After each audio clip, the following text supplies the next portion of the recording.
चलिए दोस्तों, आप सभी के बीच बहुत ही शानदार सॉन्ग का रिव्यू लेकर आ चुके हैं। जो गीत का रिव्यू का नाम है टूट जाई राजा जी टूट जाई राजा जी पलंग सागवान के।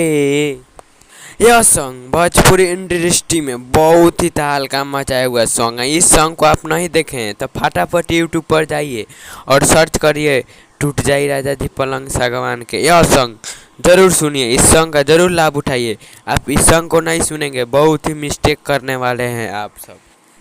यह सॉन्ग खेसारी लाल का है और अमरपाली दुबे और खेसारी लाल वीडियो में देखने को नज़र आ सकते हैं। इसीलिए कहते हैं आप मेरे चैनल पर नए हैं A to Z Bhojpuri official को जाइए, यूट्यूब पर सर्च करिए, लाइक और सब्सक्राइब करिए।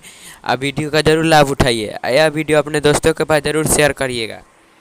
आप सभी को पता भी होगा जो जितने भी गीत आते हैं पहले मेरे ही चैनल से अपडेट होते हैं। इसीलिए कहते हैं आप मेरे चैनल पर नए हैं तो जल्द से जल्द A to Z Bhojpuri official पर जाएं और लाइक और सब्सक्राइब करें।